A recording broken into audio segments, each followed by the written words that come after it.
সালামের উত্তর দেওয়া ওয়াজিব। আমরা আরেকবার সালামের উত্তর দিই। আসসালামু আলাইকুম ওয়া রাহমাতুল্লাহি ওয়া বারাকাতুহু। ওয়া আলাইকুম আসসালাম ওয়া রাহমাতুল্লাহি ওয়া বারাকাতুহু।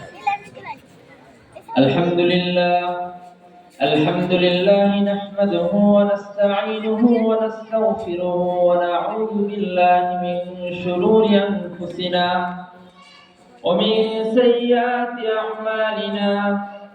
من يهده الله فلا مضل له ومن يضلل فلا هادي له ونشهد أن لا إله إلا الله وحده لا شريك له وأشهد أن سيدنا مولانا محمدا عبده ورسوله. قال الله تعالى في القرآن المجيد: لقد كان لكم في رسول الله أسوة حسنة لمن كان يرجو الله واليوم الآخر. وقال الله تعالى في القرآن المجيد: نون والقلم وما يسطرون ما أنت بنعمة ربك بمجنون وإن لك لأجرا غير ممنون وإنك لعلى خلق عظيم فستبصر ويبصرون. وقال رسول الله صلى الله عليه وسلم في الحديث: تركت فيكم أمرين لن تضلوا ما تمسكتم بهما كتاب الله وسنة رسوله. وقال النبي صلى الله عليه وسلم: من أحب سنتي فقد أحبني ومن أحبني ففي معي في الجنة.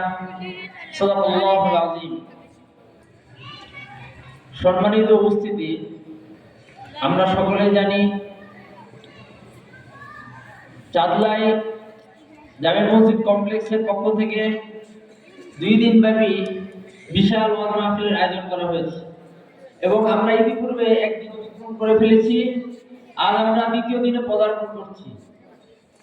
জানি না এই মাহফিল কার জন্য কতটুকু উপকারী এবং এখান থেকে আমরা কোরআন হাদিসের যে বাণীগুলো শুনি, কোরআন হাদিসের যে কথা শুনি, এই কোরআন হাদিসের কথা শোনার মাধ্যমে এখান থেকে আমরা কি ফায়দা অর্জন করতে পারি, এটা আল্লাহ তাআলা ভালো জানেন।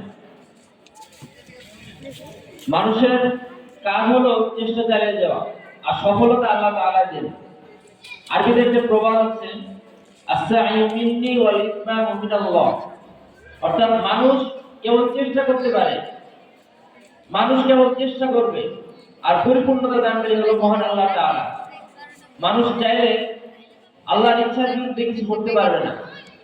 আল্লাহ যখনই চান তিনি তা করতে পারেন, কারণ আল্লাহ তাআলা কোরআনে বলেছেন কুন ফায়াকুন।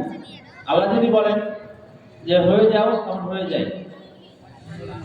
আমি আপনাদের সামনে আজকে যে কোরআনের আয়াত এবং যে মূল্যবান হাদিস তেলাওয়াত করলাম, হয়তো অনেকে বুঝতে পেরেছেন যে কি বিষয়ে আমি আপনাদেরকে বলতে যাচ্ছি।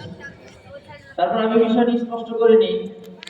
আমি আজকে আপনাদের সামনে রাসূলুল্লাহ সাল্লাল্লাহু আলাইহি ওয়াসাল্লামের সামগ্রিক জীবনে তিনি মুসলমানদের জন্য যে সকল বার্তা দিয়েছেন, যে সকল সুন্নত তার সাহাবায়ে কেরামের মাধ্যমে মানুষের কাছে পৌঁছে দিয়েছেন, 1450 বছর আগে থেকে তার সাহাবীগণ যেভাবে মানুষের দ্বারে দ্বারে পৌঁছে এই ইসলামের বাণীকে মানুষের দ্বারে দ্বারে পৌঁছে দিয়েছেন, সেই বিষয়ে কিঞ্চিত আলোকপাত করব ইনশাআল্লাহ। অর্থাৎ নবী করিম সাল্লাল্লাহু আলাইহি ওয়াসাল্লামের সুন্নাত এবং এক মুসলমানের উপর অপর মুসলমানের কয়েকটি হক রয়েছে, এই বিষয়ে আমি কিছু আলোকপাত করব। ওমা তাওফীক ইল্লা বিল্লাহ। নবী করিম সাল্লাল্লাহু আলাইহি ওয়াসাল্লাম হাদিসে বলেন, হাক্কুল মুসলিমি আলাল মুসলিমি খামসুন রদ্দুস সালাম ওয়া ইয়াদাতুল মারিদ ওয়া ইত্তিবাউল জানাজি ওয়া ইজাবাতুদ দাওয়াতি ওয়া তাশমিদুল আতস। আমি আপনাদের সামনে পাঁচটি এক মুসলমানের উপর অপর মুসলমানের পাঁচটি হক বললাম। কোন কোন হাদিসে 6টি হকের কথা আছে, কোন কোন হাদিসে আরো একাধিক মুসলমানের একজনের উপর আরেকজনের হকের কথা বর্ণিত আছে। তবে আমি আপনাদেরকে এই 5টি হকের কথা বলি। রদ্দুস সালাম অর্থাৎ হলো সালামের কি দেওয়া, উত্তর দেওয়া। আমরা তো সকলে জানি যে প্রত্যেক মুসলমান ব্যক্তি অপর মুসলমান ভাইকে সালাম দিবে। একজন সালাম দিলে আরেকজন মুসলমানের উপর সেই সালামের উত্তর দেওয়া ওয়াজিব হয়ে যায়। এবং সালাম আগে দিলে কত নেকি এবং পরে দিলে কত নেকি আমরা সকলেই ছোট থেকে পড়ে আসছি, আমরা সকলেই জানি। এই কারণে নবী করিম সাল্লাল্লাহু আলাইহি ওয়াসাল্লাম হাদিসের মধ্যে বলেছেন, আফসুস সালাম বাইনাকুম, তোমরা পরস্পরের মাঝে সালাম বিনিময় করো, সালাম বিনিময় করো। সালাম আর সালাম এক অর্থে শান্তি, শান্তির বার্তাবাহক। আমি কাউকে চিনি না, তাকে সালাম দিব কেন?